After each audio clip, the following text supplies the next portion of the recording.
Hello बच्चों, आज हम लोग 5वीं कक्षा की हिंदी पाठ्य पुस्तक भाषांजलि का पाठ 13 पढ़ेंगे, जिसका शीर्षक है इतवा। इस कहानी के कहानीकार हैं श्री अंजनी कुमार श्रीवास्तव जी। इनका शॉर्ट नाम है अंकुश्री जी। इसी नाम से ये अपनी रचनाएं लिखते हैं। पर्यावरण सुरक्षा को लेकर इन्होंने कई रचनाएं लिखी हैं। इनका लेखन का विषय ही है वन, वन्य प्राणी, पर्यावरण, बालोपयोगी, पर्यटन, झारखंड के स्वतंत्र सेनानी इत्यादि। ये विभिन्न तरह की विधाएं लिखते हैं, जैसे लघु कथा, बाल कथा, कहानी, निबंध, हास्य व्यंग इत्यादि।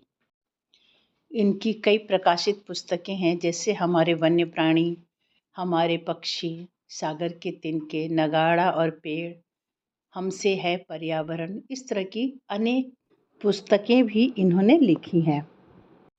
इन्हीं की लिखी हुई कहानी इतवा, जो 5वीं कक्षा की हिंदी पाठ्य पुस्तक में प्रकाशित है, आज हम लोग पढ़ेंगे। इतवा एक बहुत ही बहादुर लड़का का नाम है और यह कहानी वन और वन्य प्राणी की सुरक्षा के लिए इतवा की सजगता और जागरूकता तथा उसकी बहादुरी को दर्शाती है। इतवा साहसी और बहादुर लड़का था। वह करीब 12 साल का था, लेकिन गांव के बड़े लोग भी उसके साहस का लोहा मानते थे। बच्चों, यहाँ पे एक वाक्य आया है, लोहा मानते थे। लोहा मानना एक मुहावरा है, जिसका अर्थ है कि प्रभाव को स्वीकार करना। तो गांव के बड़े लोग भी उसके प्रभाव को, इतवा की हिम्मत को मानते थे कि यह एक हिम्मती लड़का है। चमकता हुआ बदन, तनी हुई मांसपेशियां और मुस्कुराता हुआ चेहरा, हमेशा वो मुस्कुराता ही रहता था। यह था इतवा। पहाड़ों से घिरे एक गांव में इतवा रहता था। पहाड़ और उसके आसपास जंगल ही जंगल था। जंगल के पास छिटपुट रूप से बस्तियां बसी हुई थी। वे इतनी दूरी पर बसी थीं कि एक बस्ती से दूसरी बस्ती दिखाई नहीं देती थी। गांव में ऐसे ही घर होते हैं, सटे सटे, ज़्यादा घर नहीं होते हैं। एक घर से दूसरा घर बहुत दूर में होता है। इतवा को मछली पकड़ना, जंगल में घूमना बहुत पसंद था। इसीलिए एक दिन इतवा मछली पकड़ने गया हुआ था। उसके हाथ में छोटा सा जाल था।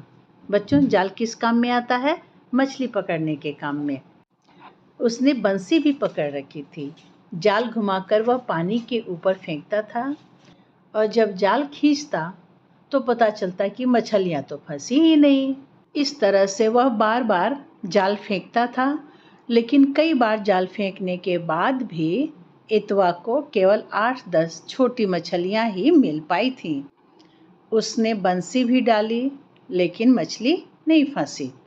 रात में जोरों की बारिश हुई थी। शायद वर्षा से सारी मछलियाँ बहकर नीचे की ओर चली गई थीं। बच्चों, जब बारिश होती है ना, तो जल का स्तर बढ़ जाता है। उस समय क्या होता है, मछलियाँ तो जल में ऊपर ऊपर तैरती रहती हैं, और जब तेज वर्षा होती है और पानी बाहर बहने लगता है तो मछलियाँ भी उसके साथ बहकर चली जाती हैं। इतवा के जाल में जब मछलियाँ नहीं फंसी तो इतवा समझ गया कि जो बारिश हुई थी उसी के कारण सारी मछलियाँ बह करके बाहर चली गई हैं। इसीलिए मछलियाँ पकड़ में नहीं आ रही थीं। इतवा मछली की तलाश में एक जगह बैठने से अच्छा सोचा, चलो आगे बढ़कर देखते हैं। वह मछली की तलाश में आगे बढ़ता जा रहा था।